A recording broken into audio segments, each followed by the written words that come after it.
Hello everybody. So just moving on a little bit more with our functional pelvic floor. We're going to go into squats. Now, squats, quite a common exercise. Quite a few people know how to do it. What we're going to try and do this time is squats, but use one of the soft balls. So if you don't have a soft ball yet, you could just use a cushion. All I'm after is something that you can squish together with a little bit of resistance, because that little squish gets your lower abdominals kicked in. Trust me on that one. So squats. Everyone thinks they know how to do a squat. I want you to imagine when doing this squat, you're sitting on a chair behind you. That is the easiest way, because then you shift your bottom backwards.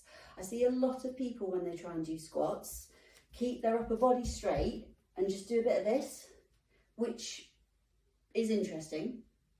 So what I want you to try and do, first off, we're just going to take our feet slightly wider than your hips, and I just want your feet to be comfortable. I don't want them twizzled all the way out there. I don't want them ducked in. Just where is comfortable in that position. Our usual pelvis and Pilates stance is I want your pelvis in your neutral position, bit of tension in that tummy. Relax through those ribs and through the collarbones. Everything nice and chilled. So here's your starting position. Feet slightly wider than hips. Everything feels quite lovely. I'm going to turn side on so you can see what I do. Imagine you've got that chair behind you. I'm going to talk you through this as if you've never sat on a chair before, but only because I want certain things to kick in and click your brain and just know what you're doing, because squats are where people can go wrong and get knee pain and hip pain and loads of other stuff that isn't really necessary. Doing nothing with our arms at the moment. Nice and relaxed, hands on hips, wherever's comfortable. You've got that chair behind you. So you're moving, you're kind of bending at the middle as well as bending your knees. So you're just going to come down, push your bottom back, weight shifts into your heels and come up.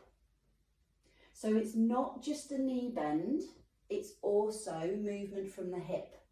So what I see a lot in class is a little knee bend and a huge bend here. It's not really going to do it. So try and keep that chest a little bit high. You want to equally bend your knees as you bend through the hips. So just try that movement. You're coming back and up. Your weight shifts from all of your foot into your toes as you push your bottom back and come up again. All right, just get used to it.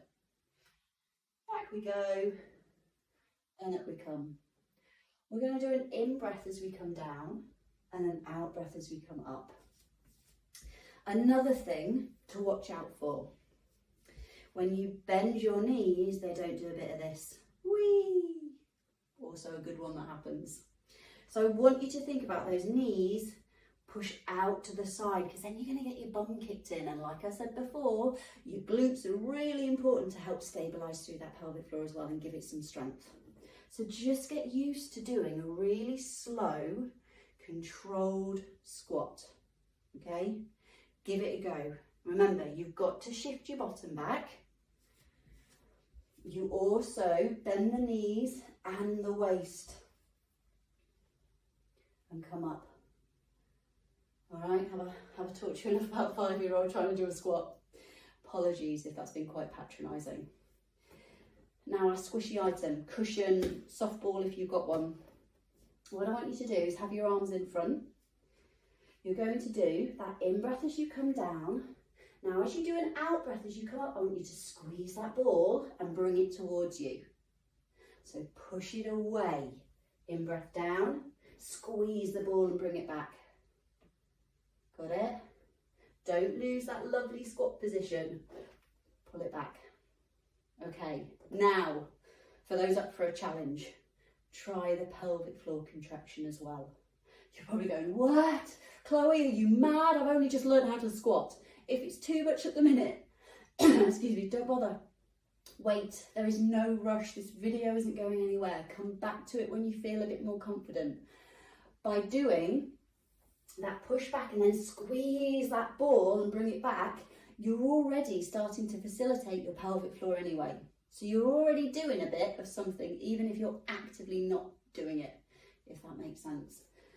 If you're feeling up for the challenge, Do that in breath. As you breathe out, squeeze that ball, pull up in that pelvic floor and lift. Relax at the top. Now another point, if you add a pelvic floor contraction, don't let your shoulders come up around your ears. Oh, everything's going up, I don't know what I'm doing, I'm panicking.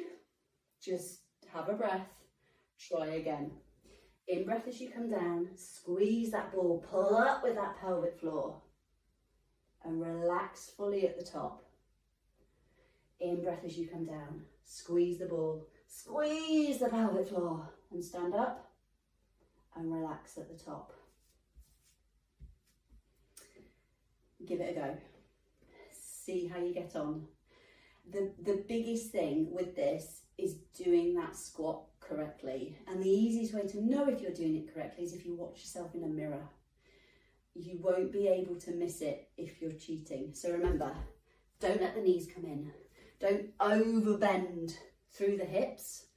And yeah, make sure you bend your knees. I know it sounds daft, but there's so many people that don't bend their knees with a squat.